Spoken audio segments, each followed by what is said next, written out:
We have Oakland A's player Nick Allen here on the line joining us. I'm sure he's like rolling his eyes already. Hi, Nick. He's like, God, are we going to talk about the How's it stadium going? stuff? Come on Wait, now. no. Can we call them Oakland A's? Are you guys the Vegas A's? Are you the Oh, Sacramento A's? Are you guys the Albuquerque Still Oakland A's? A's. Are you? Still Oakland Okay. A's as of now. Yeah. Have gosh. you thought about that though? How weird. I mean, after this year, you don't know where you're going to play. So have you thought about that a little bit? Um, Obviously it's run through my head. But first of all, thank you guys for having me on.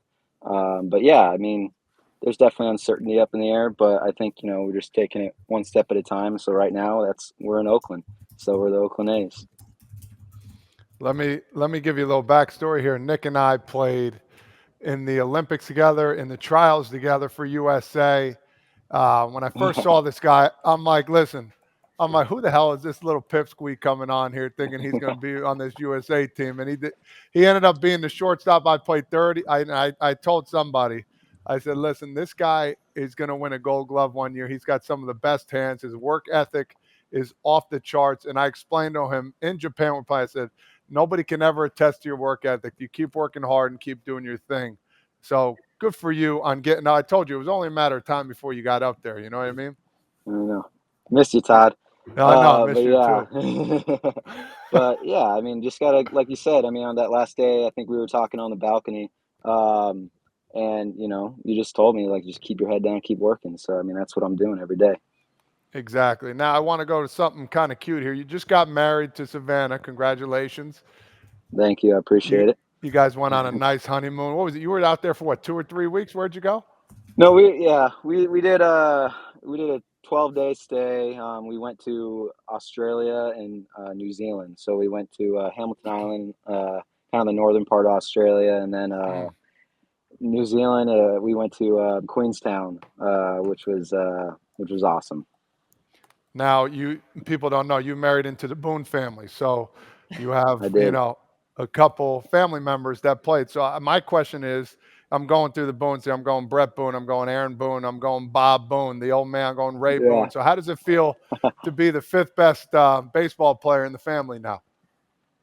It, they all that's I can't talk about baseball really around them. Obviously we do, but like, there's nothing that I've ever done that they haven't done. Exactly. So that's what's awesome about it is because, I think it's just it's cool that, when Savannah and I are together, we just try to get baseball off of our minds and we just don't really talk about it, bring it up. But if I do ever bring it up, she's got great advice because she's been through it. She's seen her dad go through it. She's seen her uncles go through it, her grandfather. I mean, it's really definitely a blessing, but also, it kind of humbles me at the same time. Nick, I talked to your father-in-law. Oh, sorry, Britt.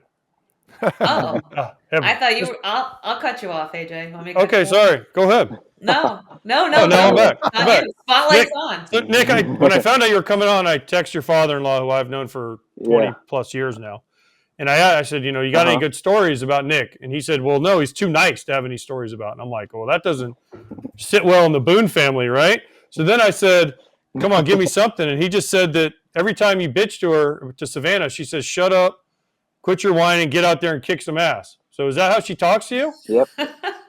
Oh, 100%. No, I mean, when we're trying to flush the game for sure, and I'm just sitting there, I'm just like, kind of maybe going over the day. She's just like, look, get your head out of your ass, you're gonna be fine, you know.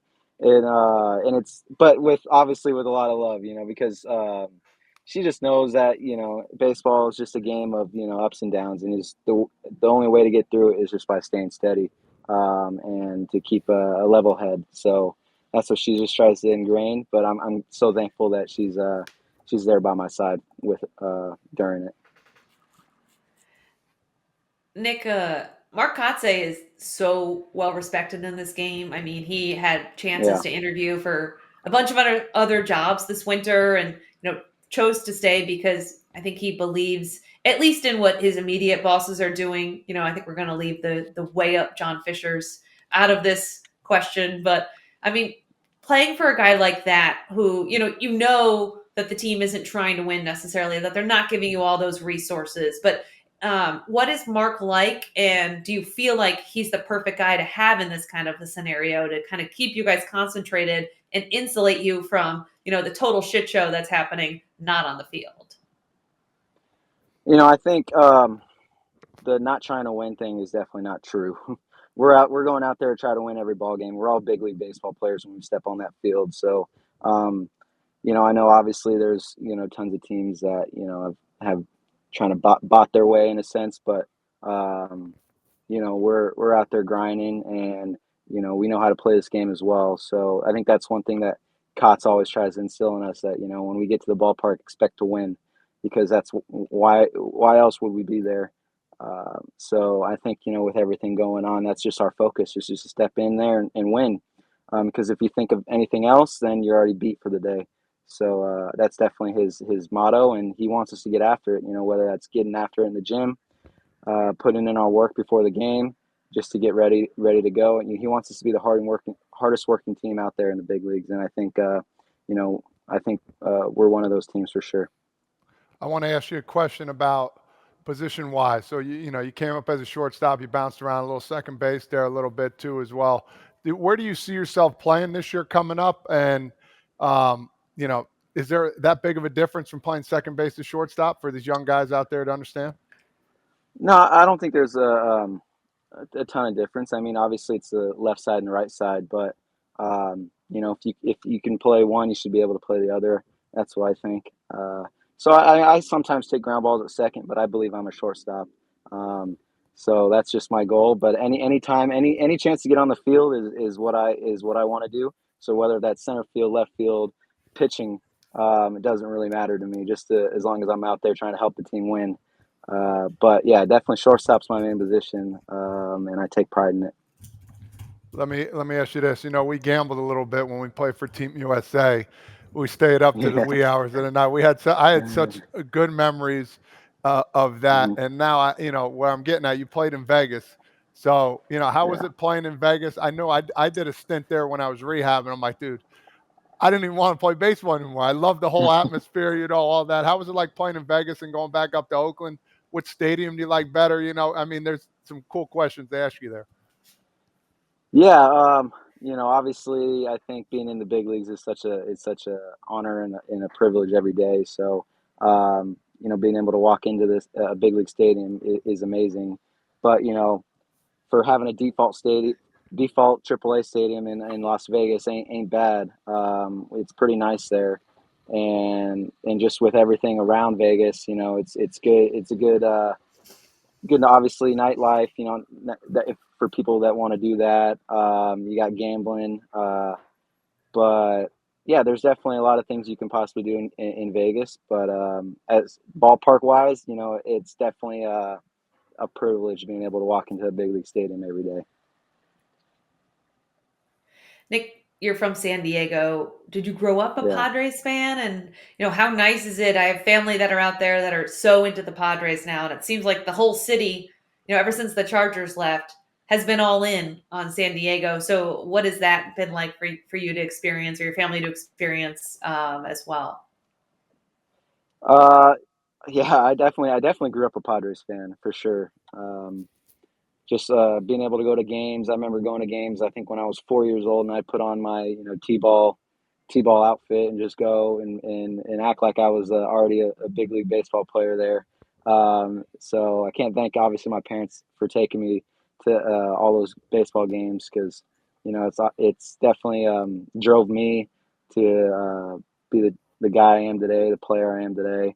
But yeah, for sure, grew up a Padres fan and a Chargers fan. Sucked to see the Chargers lose. That really hurt, or to leave, that hurt. And then obviously I think they lost last night by a lot or whatnot. But yeah, San Diego sports fan through and through. But obviously that all changes, I think, when you kind of get to this kind of level here. Yeah, Nick, they fired their coach today. Just FYI, the Chargers did. So, I mean, Yeah, when you're down I saw 40, that. what was it, Probably 42? good.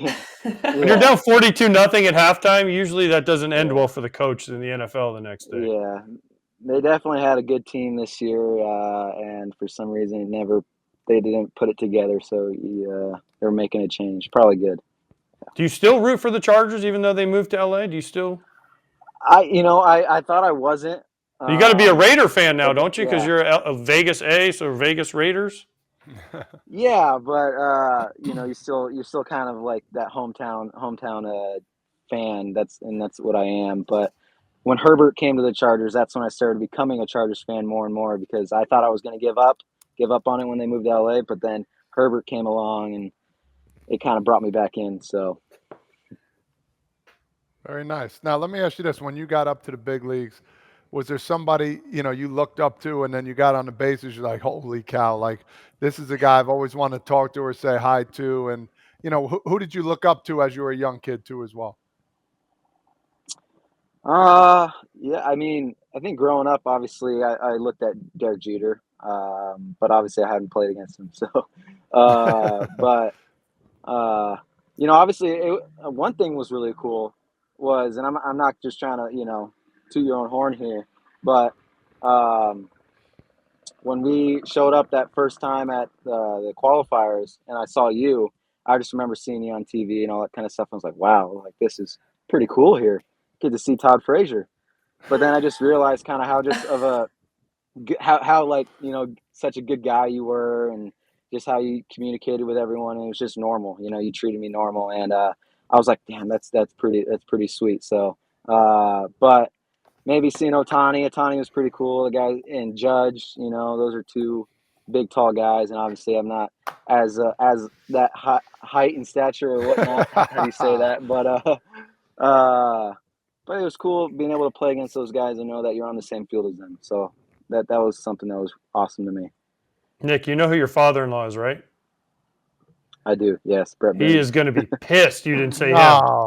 Oh, dude, DeBoone? No, DeBoone is going to be pissed, bro. He gives me respect. He So- knows. Boones know. He So know. yeah, do they know? But one thing about Brett is that I've kind of known him for a while. But the thing is, he has a son, Jake Boone, who's my age, and I played against him.